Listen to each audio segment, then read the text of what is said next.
next 4 years, but he's finally come up with something interesting to me. And that was strength of schedule. You know, we said our strength of schedule is always good, but it doesn't seem to get the credit. But today, our strength of schedule was one amongst Power 5 schools. And what happens is the schools that are smaller, that play schools like us to raise money, always have a higher strength of schedule. So we're 9th overall, but we're number 1 amongst major colleges, which I think is significant. I think starting up conference play this week, there's been a lot of regular season games, and we've played against a lot of different kinds of teams. So I'm looking forward to getting a couple good practices in for the Minnesota game, because now we kind of have a little better feel, although of all the teams, we'll have the least feel about Minnesota. They got, I think, 6 new guys, 4 of them start. But our schedule has been challenging. It's put us in a situation where we had to do a lot of different things, from presses to zones to different situations, winning games down the stretch. I think that's going to help. We had a really good first half against Toledo, and did some things where I thought we played as good a half as we played, other than maybe Baylor against a quality team, some of the UConn game. It's just getting that consistency now, and if we can get the consistency throughout a full game, I think we're going to be a much, much, much better team. As far as Minnesota is concerned, Ben Johnson's a kid I recruited a little bit. I know Ben pretty well. I think he's done a hell of a job there. He's taken, he's got, I think, more seniors than a senior citizen home. You know, he's got a lot of elderly players on his team with a lot of experience, including some that have been there and came back after they transferred out. They're shooting the ball extremely well. They're mixing the 4 or 5 transfers. If there's a problem right now, it's depth. They don't have great depth, but unbelievable the job I think he's done. He'd be my preseason before the Big Ten Coach of the Year. He's coming off a big win at Mississippi State. They've won 2 games on the road, at Pittsburgh, at Mississippi State. They're one of 12 undefeated teams in the country. That's a big deal.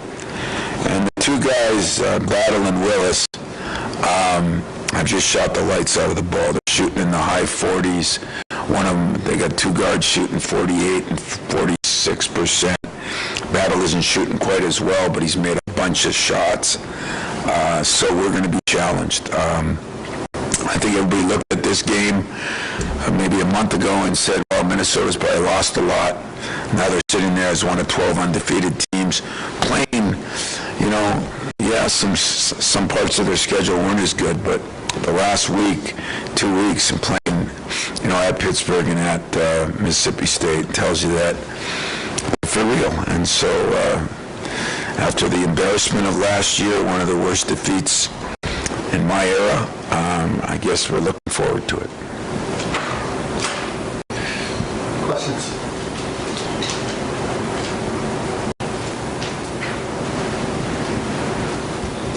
Tom, what did you like ahead of the conference schedule from your young guys, and what are some things that you're hoping to see maybe in terms of improvement from them?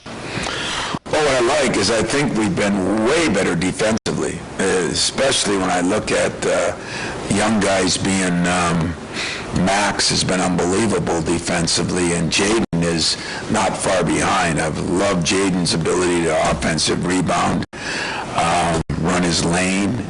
He brings a lot of energy to us. I think, you know, I guess I'll call Tyson a new guy, or, you know, he's now starting to play a lot better and starting to get acclimated. And Pierre is starting to play more too. So we are playing 3 freshman wings at some point in time, 2 of them a lot, and been really pleased with them defensively. And I still think that offense will come. So we got some things to work on there. I think Tyson has done a good job taking those turnovers down. He's done a better job of getting people involved. He is a very good defender. He'll be challenged this week by a bigger guard. So, I am pleased with our freshmen and our new guys a lot. I just think we have to, it comes down to those turnovers and shoot a little better. Tom, where is Malik in terms of health and everything? You could see him sort of grabbing that ankle a little bit in the last game. Where is he? I think he's a lot better now. You're right, the last game he's been a little bit ginger on it, but yesterday all we did was walk through and shoot, so no more today, but it doesn't seem to be bothering. The report is that it's good to go now. It was a sprained ankle. It took a few days. I don't see any repercussions or any problems with it, to be honest with you.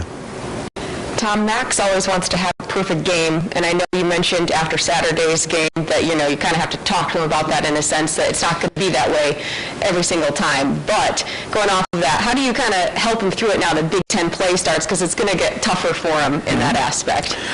Well, the great part about Max, he's such a hard worker that, he's come in, we've sat down and watched film, he's watched film, he's been in shooting.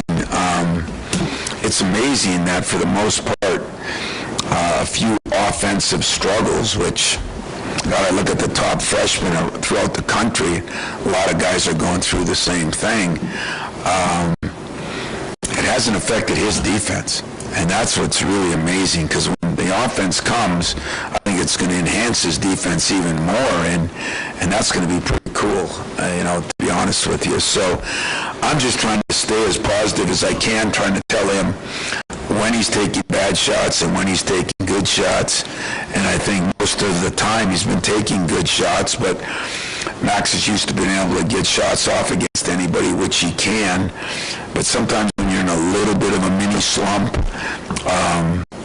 you got to get even a better shot, to be honest with you. So I got no problem with the way Max has played. I just know that he would like to, and I would like him to shoot a hair better. We talk about consistency, turnovers, some guys not shooting the way you'd expect at this point. Is some of this, a lot of those things just part of kind of getting in the flow of the season? And I know you don't want to take too much time. At some point it's got to get going, but is that all kind of together? Yeah, it's all part of the process, to be honest with you, especially with a completely new perimeter. That perimeter, Gabe played here, but, and AJ didn't play much, and Gabe played here a little bit more, but it was a completely different group of people around him. So if you look at most of our perimeter, it's all new and young and inexperienced if they're not new. And so I think that does take a little bit of time, but, we've really, if you took away the ridiculous turnovers, and I think after today I'm going to quit talking about them, but they've affected you in so many ways. They're depressing for the player, they're depressing for the team, depressing for the staff. So if you took that away, I bet we'd be averaging 7-8 more points a game. We'd be in the 80s for sure, and probably feeling a little bit better about ourselves. The nice thing is, without shooting great, without making some crazy turnovers, we've still found a way to keep our defensive numbers really low, and we found ways to win. And so I think if you can now add the things that are we going to be a high turnover team? I hope not. Are we going to get down to 7 or 8? Probably not. But if we could get to 11 or 12 instead of 17, 18, which is very realistic. That's, 5-6 more opportunities a game, which will really change, and not as depressing to, just step out of bounds. Hey, that dog fence worked. If you guys need any help with your kids not crossing the street or something, let me know. You mentioned the other day about being, I don't know if embarrassed was the word you used, but frustrated with what the defense was like a year ago. What was it you felt maybe needed to change the most with that? Well, I think whenever your defense isn't good, I think the biggest thing that needs to change is the coach. And I really mean that. That is what we've been here. That is the culture here, that we defend, rebound, and run. And it couldn't have been what I did a good enough job of. No, remember, it's COVID, and we all got all our built-in excuses, but I take sole responsibility. That's why starting in the summer, I said that's going to change, and so I talked about spring, the summer, the fall, and I think our defense has been as good as it needs to be. I talked to Todd after the game. He thought we were one of the best defensive teams he's played against, and I thought the second half we let up. Over the last couple of years.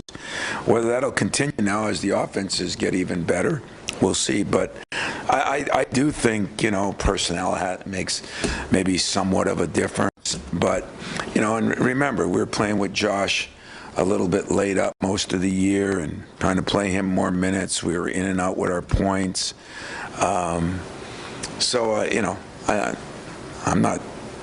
I'm not doing it for humility. I definitely think that one falls on the head coach, and so I took it. I'm not going to be embarrassed anymore. More of an all-inclusive thing, out front, pressure on the ball with wings and posts, or was there any one thing? That's a good question I haven't answered. I just think there was a lackadaisical approach, and maybe we were playing so many people.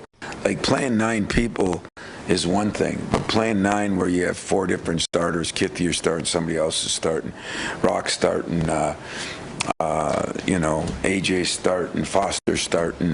You think about what we did, and that's why I looked in the mirror, and I normally don't like what I see, but I really didn't like what I see then. And that's why I said, I'm not blaming a player for that. I'm blaming maybe my approach or maybe the way we had to substitute. I don't think we're putting any more pressure on the ball.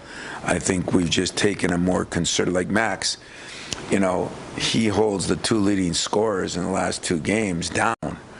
And, one guy didn't score a point. And the last game, he was on Rollins more than a little. He gets 22 points, but he's 7 for 23 or something, So we thought the job that he's been doing has been better. Gabe's a little better. And I think Tyson's is a lot better, than what we had. And I do think AJ's improved some. Mark is starting to block some shots, a little more consistency inside. It's just a combination of things. Hey, Tom, is there any extra layer of challenge or difficulty when your first 2 Big Ten games are against the 2 new coaches, or 2 of the new coaches in the league? Yeah, it is, because, I don't know who Minnesota has. I don't know what their schemes are. It's completely different setup, completely different players.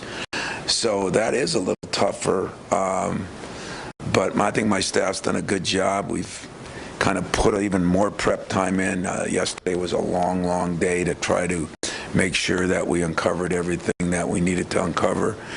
But it presents a little more of a problem. Like I was telling you last week, it seems like we're now putting where their transfers and what their stats were last year. Well, we got 5-6 guys. We got to do that on this year. So it's like you're watching tape of last year's games. You're watching this year's games. It's made it a little more difficult, especially with almost a completely new team with a completely new coach. Tom, just a thought or two on starting the conference schedule. It's a marathon. It's a war. You start Wednesday. It goes to March 6th. I think 4 of your first 5 are on the road.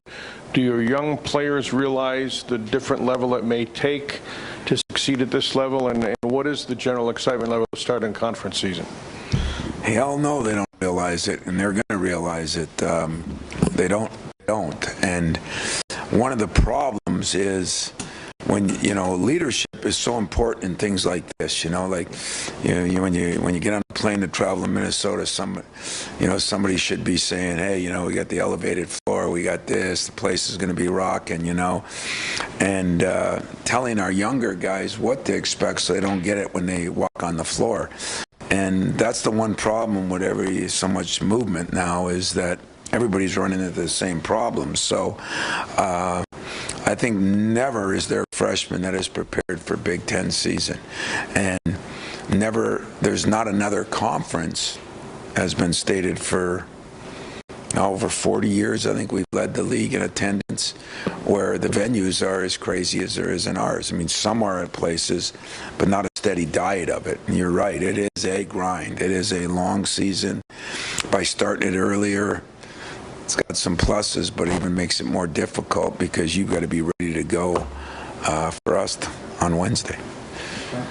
What you've seen in the Big Ten, Purdue and everybody else, from what you've seen at this point, can you kind of give your assessment of the league at the top? Well, I said all along, I thought Purdue was better than they were getting talked about, and they were getting ranked high. I just felt like when you can take a couple starters and put them on the bench, and and just because other guys have either gotten better, or I think Matt's done an incredible job of figuring out what's best for his team, like I did with Morris. Sometimes your best player can come off the bench, or one of your best players.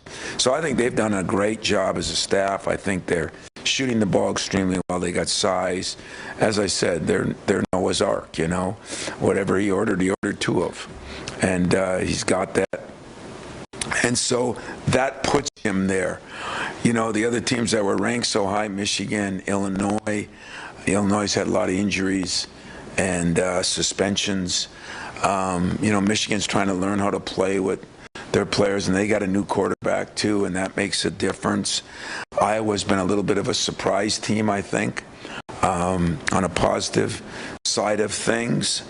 And then after that, Ohio State, I do think is very solid. Wisconsin's been a little bit of a surprise team too, but like Wisconsin, Iowa, even Purdue sometimes used to be Michigan State.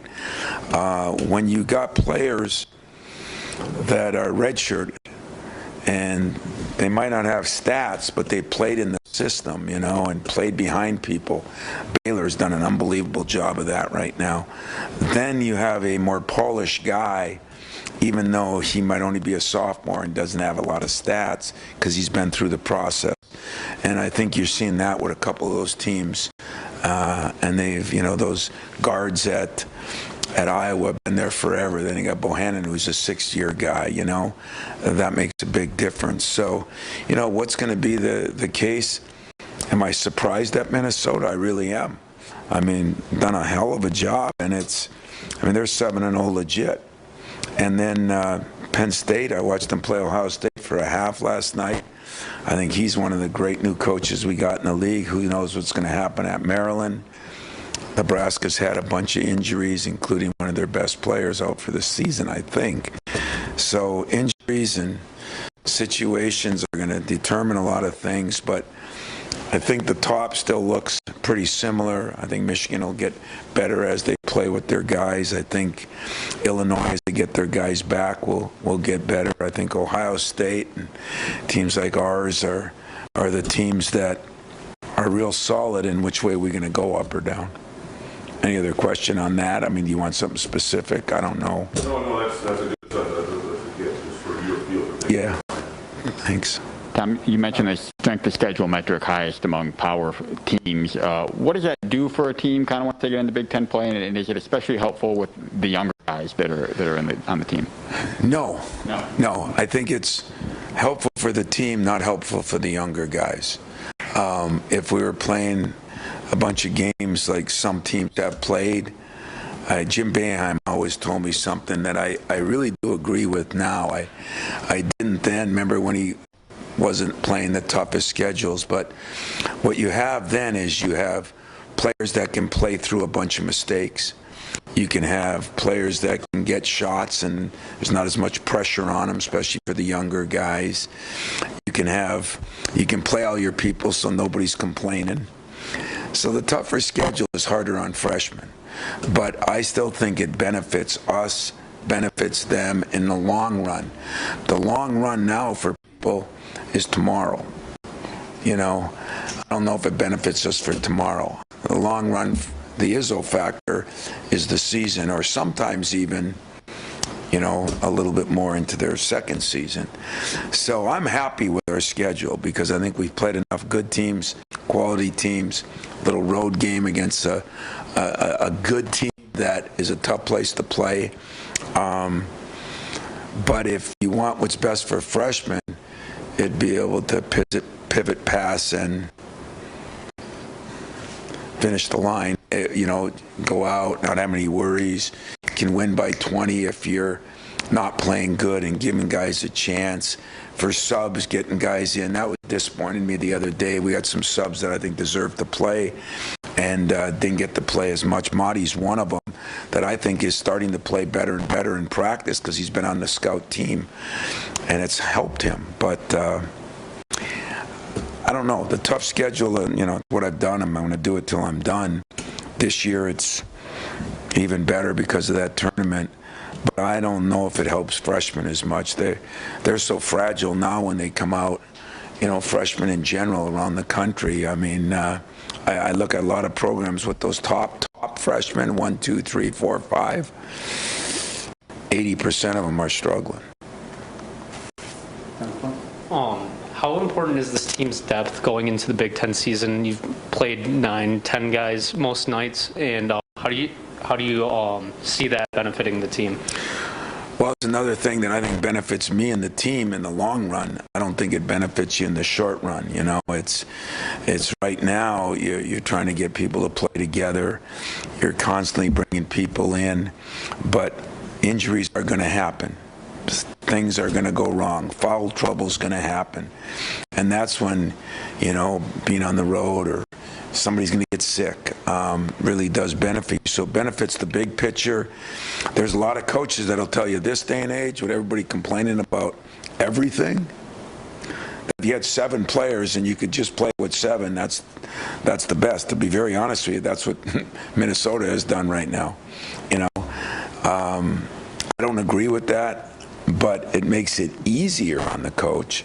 It makes it easier for the players to know that, what they're going to do. But I don't think it's beneficial in the long-term process of trying to be successful throughout the year and then into the tournament. So that's how I feel about that. Anything else, guys? And ladies? You said you were going to watch Nick Saturday. You haven't talked to him since. Yeah, I talked to him a little bit, and big win for him. It was good. I did watch a little bit of the replay late that night. I was doing some work, and I turned on the TV, and the replay of that game was on.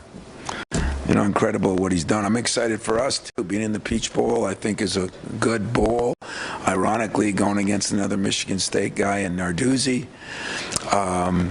with a great quarterback. So that's going to be a hell of a bowl in Atlanta. I think there's a lot of pluses. Should be a lot of excitement around here right now, and hopefully it'll continue. So other than that, I didn't give him the scouting report on Cincinnati. Is that what you wanted to ask me? No? Okay. All right, guys. What's that? I do. Coach D gave it to me. That's his boy. Coach D gave me one. Thanks.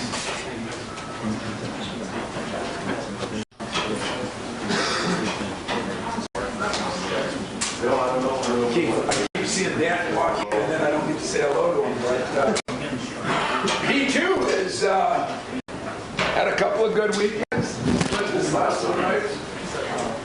So good luck with these guys, Dan. And on that,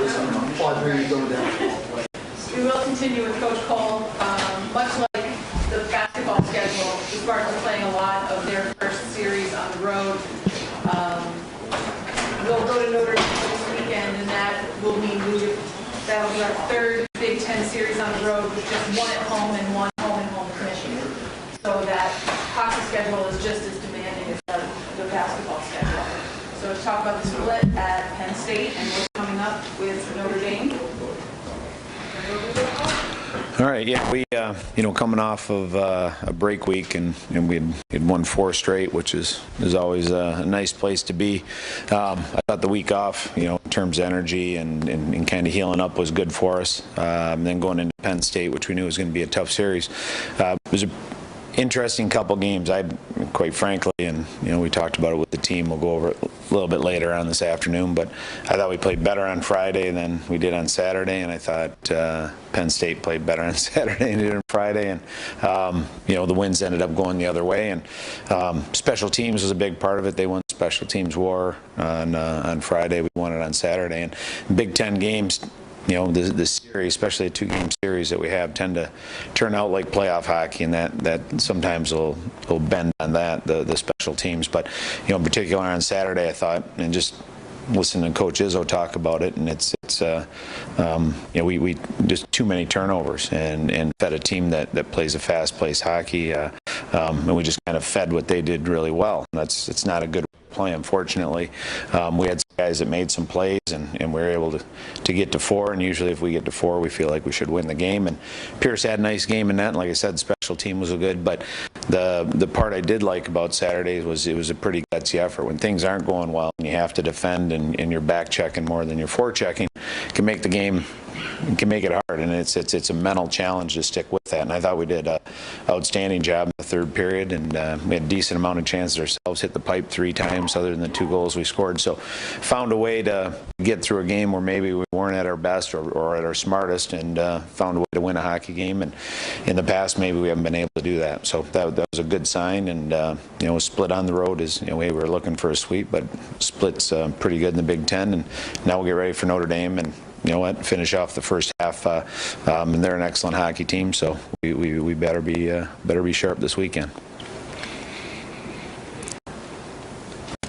Dan, can you look at the standings, everybody in the Big Ten, it's 4 losses, everybody's right there, and the importance of a weekend like this in terms of where you are and how you feel about yourselves when you go into a break. Yeah, hey, we went into that last break with 4 wins. You feel pretty good about yourself, and we've done some good work this first half, and I think the guys, they have an understanding of how we want to play and how we have success. But you're right, if you've got a couple weeks to sit around and think about the results, you want to have something good coming out of it, and I'm sure Notre Dame feels the same way. So, but no, we'd like to. We've got, I think, a little bit of momentum, and again, a little bit of an understanding how we want to play. And in the Big Ten, you can't give games away, and you can't fall. It's a 500 plus or minus league, and you can't fall too far below that, and that's what we're looking at this weekend. So, I think we'll have the guys' attention. Notre Dame, like I said, they're a legit top 10 team. They're experienced. They're hard to play against. They're physical. They defend exceptionally well, and it'll be a great challenge for us. But we'll be, definitely looking to get something done going into the break. I know over the weekend you talked about Pierce and how he had that poise going in on Saturday. How special was that to see, and how does that give you confidence to not only have to rely on Drew for those big situations, but now you kind of have, Pierce as well that can kind of jump in the fold? Yeah, Pierce, he's an excellent goaltender, and he's going to be playing for a long time here, and we've always had confidence in him. And hey, Drew got on a little bit of a roll, that's fine, but to see him come in after it's been a few weeks since he played, and then he gives up the first goal, which I'm sure he would have loved to have back, and if you're not of the right mind to be a really good goaltender, you don't overcome that. But you know what, he bounced right back, played a heck of a game, and stood tall right to the end. So, like with us, it was never in doubt, and you know what, we were looking for an opportunity to get him into a game, and like I said last week, I'd be surprised if he didn't play 1 or even 2 of the last 4 games going into the break, and he afforded himself real well. But we're happy he played that way, but we expect that out of him, and it wasn't much of a surprise to any of the players or any of the coaches. So half of your goals were scored by defensemen on the series. What are your thoughts kind of on the offensive upside of the Blue Liners this year? Well, it's been good, and I think, one thing they've done real well, and it's probably the Kriegers and Cole in particular have just done a good job joining the rush and not trying to lead it. And we got away from that a little bit on Saturday, and the guys will see some of those clips, and so you can get a little overzealous with that and push things a little bit too much and decide that, hey, I'm going to start beating guys one-on-one at the offensive blue line. So there is a balance, but what they had done has done a good job of getting it up to the forwards, breaking out clean, coming through the neutral zone clean, and then joining the rush and finding those holes. And like I said, Cole's it's like it's not a highlight video, but it's a coaching youth hockey video on where to join and where to be the fourth guy in the rush, and he's just found that pocket a bunch of times.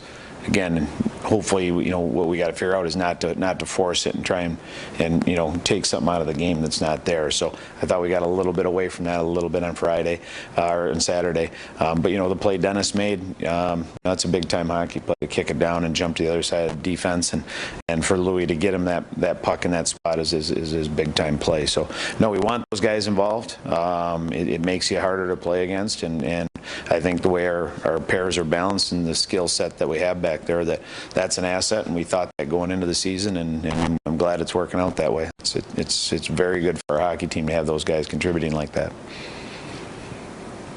How early is too early to pay attention to the pairwise rankings for you? Oh, I think if if we could hide that away for a while, kind of like football does, it'd probably be good. And the thing is, it fluctuates so much. You can go out and you play, and you have a weekend where you're like, wow, that should really hurt us, and you go up. And then you have a weekend where you think, well, that probably helps us. We went out on the road and had a good series, and you go down. And I think the sample size has to get a little bigger, So you look at it, and you want to be in the picture, and that's something we've been, we've wanted to be in the conversation as late as possible. And I think 2 years ago we were till fairly late in the season, and this year, we're within striking distance. So you look at it, but you still, it's a ways away. Like especially with the Big Ten season, once we get more of our games in against the Big Ten schools, and if you start doing well, then you start getting kind of bonus points for that. So you got to keep winning your Big Ten games. But no, you have to pay attention to it. You try and make the guys aware of how important the games are, especially earlier. Coach Mason was real good way back when. He'd give us a game in October and say, this series here, we win this series, and we take care of business, back in the CCHA, we're probably getting in the NCAAs, because this is going to be a very good team we're playing. And that was back in the smoke-filled room days where you had to say it, and we could say, hey, outside of our league, we beat these guys. So we could really focus on it. Now it's a little easier when you try and point it out to the guys that those non-conference games are important, and it sets you up for the Big Ten season. So we did some good work out of conference, not perfect, but pretty darn good, and that set us up. And if we do well in the Big Ten, we'll be well positioned. And that top 16 is tough, though. Yeah, Dan, while I don't see as many games as I'd like, the people who do, and from what I do see, it seems like you're markedly better than last season. Do you feel that, and is the ceiling higher? Yeah, I think so. And one thing, that's important on that is and the way I look at it is, and you can't just say, hey, I don't want to look at that season, but to step back. And last year was an incredibly weird year for a lot of reasons, and COVID, and it certainly affected us and when our team got it. And again, it all sounds like excuses, but to step back, I think if we hadn't had that all hit us early in the year, that we might have had a little better season last year, and I looked for us to have a better year, obviously. But we had kind of built through in my first 3 years here and gotten a little better every year, and that blip was can motivate the players, can motivate the coaches, and I think it certainly did that. But I think coming into this, we thought our depth of talent was better, and we thought the guys that were coming in were going to be able to contribute right away, and they have. So, like I said, you don't want to discount anything. You want to take it in. But I think there's some weird things that happen. But, we're better than we were last year. I don't know considerably, but I think probably the real good comparison is 2 years ago, where we were darn close to winning the Big Ten. I've talked about it enough. If one goal bounces the right way in overtime, we beat Penn State that game. You play it out, one goal, we would have ended up in first place. We were really close. I think we're better this year than we were with that team, so I think we got a chance. Dan, with that Jesse Tucker line with Davidson and Lewandowski, two new guys and one guy that was out for a while, when did that line start coming around, and what do you see from them right now? Well, you know what, they've been outstanding, and a big part of that is we kind of knew, early on we saw what we were going to get with Jeremy, and he's continued to do that. He's a goal scorer. He's got a hot stick. He's going to shoot the puck, and he's good at getting in spaces. So if he plays with two guys that distribute the puck and create offense, he's going to continue to get those chances, and he's going to continue to score. We know what Mitch Lewandowski's all about. He creates a lot. He's a good goal scorer. He's a great passer. When he's forechecking, he's one of the better players, I think, in the conference and in the country. And then find the right guy in the middle. And Jesse Tucker, maybe, we weren't sure when he was going to arrive. We knew he was a good hockey player, and with freshmen, you never know if it's going to be in the first half of the first year, the second half. Could be their sophomore year, but we knew there was a lot there. But he had a heck of a summer and got himself in real good shape, and his hockey mind and his hands are really good. And when we slotted him in there, it really worked. He plays at a pace. He sees the ice. He runs a half wall on the power play. Just really, really well, and that's just a very nuanced position to play. So he brings a lot to it. He's got a little swagger to him. He's got some good leadership, and for a freshman, he's a 12-year-old freshman, but he's a vocal guy in the room as well. So it's just been a good combination, and you know what? Sometimes you fall into those, and that was a situation where we changed out the center on that line, and Jesse jumped in, and it was a good fit. And so he's emerging, and he's a fun hockey player to watch. He's just going to keep getting better. I think we're just kind of scratching the surface with him right now. And also, those three haven't played together. They couldn't play together very long. So I imagine there's this higher ceiling for those three shapes. I think so, but I think from a hockey IQ standpoint, sometimes when those things fit, I think that on your learning curve, it kind of accelerates you down that. You jump into it to where if you play with a plumber like me, it might take you a little while to get used to catching passes in your skates, and then you got to figure that out. So, but no, I think they jumped into a pretty high level of understanding and how they want to play. And there's things he's got to work on. And but what I like about players, I like their accessibility more than their ability, in terms of if you can coach them and you can say, hey, you're off on this area, you need to improve this. Jesse's real good with that in terms of his physicality and his face-offs and his defensive zone play. And, if he wants to keep playing and get paid for playing hockey at some level, he's got a chance. Those are things that he has to add, but he's been able to do that, and his uptick has been very, very good.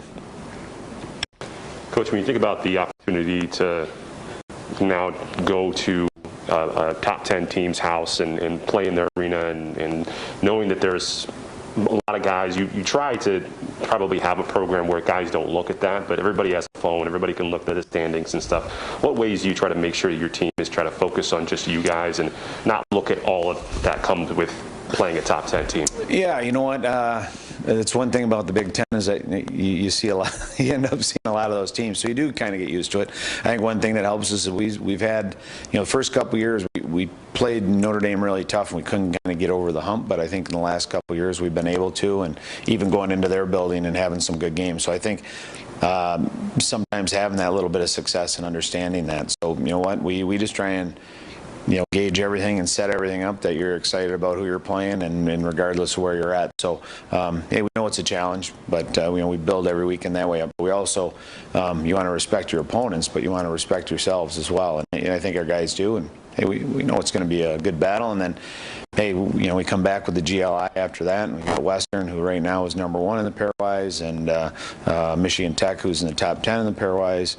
So, you know what, that's just the way the rest of the season is going to be. So once it gets to be a state of being, you just say, hey, you want guys looking, they don't want to say,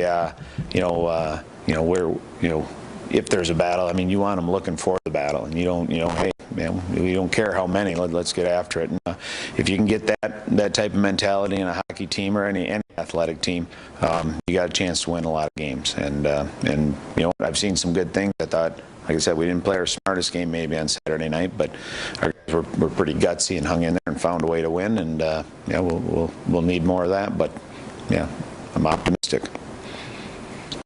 Last week you mentioned how the players have kind of been bonding off the ice, whether it be going to that football game or bowling. Last year with COVID, you just couldn't do that kind of thing. Do you think that's kind of helped the team this year, kind of that off ice helping on ice? Yeah, it's, I always thought, and when I was done playing, everybody, they say, oh, do you miss the game? And I stayed in the game, so I really, around it more than I was when I was playing. But you miss the guys, and that's the games were fun and all that, but it was really being around the locker room and doing things with the guys. And if you talk to the players last year, especially the seniors and maybe guys a little more mature that have been around, they said that was one. They said, the hockey part of it, coming to the rink and practice, and going to the games, that was all the same, but everything else was so different, not going to classes and not hanging out with the guys and doing some of those things socially. And hey, as people, we're social animals, and community is a big thing. So that was a tough part of last year, and not to be underestimated for some of the mental things that teams had to go through, and it just wasn't as fun. And this year we're able to do a lot, not everything, but we're able to do an awful lot, and it's just more fun to be around. I think it's a better experience for the guys, and I think they're having fun with it. We've always had a good room here, and that's been a strength of ours, and I think that was something that, in terms of being a strength, was taken away a little bit last year.